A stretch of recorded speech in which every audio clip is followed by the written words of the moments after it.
Salam awas, sahabat Bawaslu. Pada kesempatan video kali ini, Bawaslu Kabupaten Ponorogo akan melanjutkan sesi BIMTEK online atas pengawasan tahapan kampanye pada pemilihan kepala daerah serentak tahun 2020. Untuk menjadi perhatian bahwa berdasar evaluasi pelaksanaan pengawasan dan penanganan pelanggaran, ada hal prinsip yang harus menjadi perhatian pengawas pemilihan, yaitu pengawas bertugas mencegah, mengawasi, dan melakukan penindakan terhadap pelanggaran. Pengawas pemilihan harus menentukan fokus pengawasan saat melakukan pengawasan. Fokus pengawasan adalah adanya potensi pelanggaran dan bukti pendukung atas potensi pelanggaran tersebut. Fokus pengawasan ini untuk memastikan bahwa pengawasan di lapangan tidak hanya seremonial melihat kegiatan, tetapi melakukan tindakan sebagai perwujudan melaksanakan tugas pengawasan. Dalam hal pencegahan adalah bentuk dokumen atas jejak administrasi yang kita lakukan sebelum pelaksanaan atau pada saat kegiatan kampanye. Jejak administrasi ini penting karena lembaga kita berdasar pada struktur yang rapi dan tertib atas upaya yang dilakukan dengan dokumen surat menyurat, dokumentasi, video, serta foto. Apabila ada potensi pelanggaran yang akan dilakukan, maka tugas Bawaslu adalah melakukan pencegahan. Di sini dituntut untuk mental pada personil pengawas di lapangan. Pengawasan adalah tugas Panwas selanjutnya.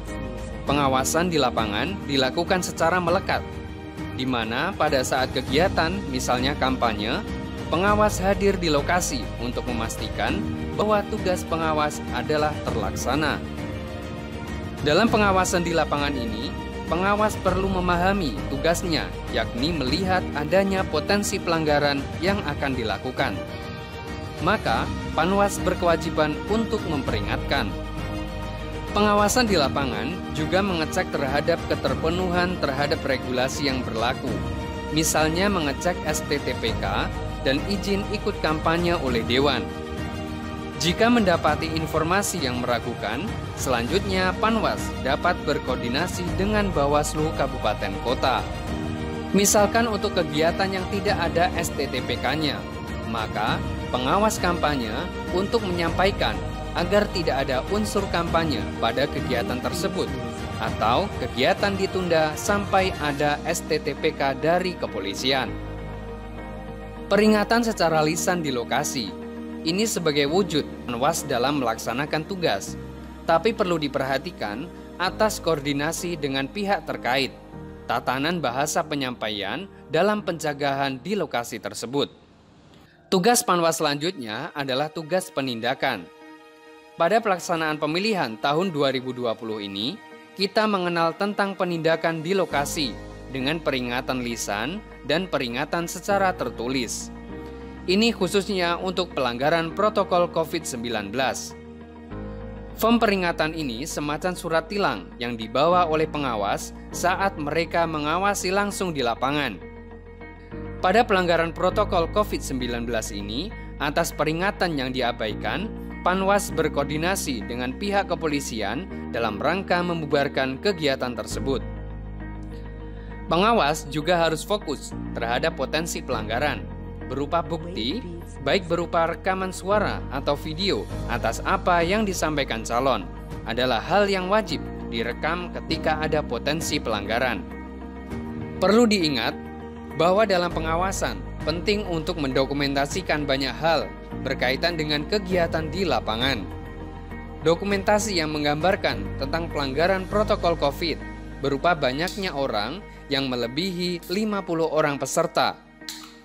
Dokumentasi bahwa peserta tidak memakai masker, serta dokumentasi serah terima bahan kampanye. Semua dokumentasi harus terlihat dengan jelas dan menerangkan. Setelah kewajiban pengawasan di lapangan selesai, selanjutnya adalah melaporkan secara tertulis terhadap hasil pengawasan dengan pengisian formulir model A atau Form A. Unsur penting dalam pengisian Form A adalah pada semua detail dari kejadian yang ada di lapangan. Tidak boleh ada kalimat yang menyimpulkan sendiri. Misalnya kegiatan tersebut hanya silaturahmi calon. Tidak ada unsur kampanye, tidak ada larangan yang dilanggar atau kalimat yang serupa. Untuk menjadi perhatian adalah adanya potensi dugaan pelanggaran.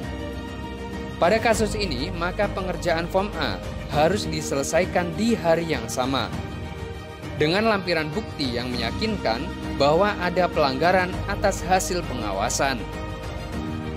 Form A tersebut harus dikonsultasikan ke Bawaslu Kabupaten. Atas Form A tersebut, Panwas Kecamatan melakukan pleno untuk selanjutnya dituangkan di Form A2 atau temuan. Dilanjutkan dengan mengisi formulir kajian atau formulir A11. Untuk mengetahui pasal yang dilanggar, jajaran pengawas untuk membaca secara sesama, memperhatikan, mencermati, serta mendiskusikan pada aturan perundang-undangan yang berlaku.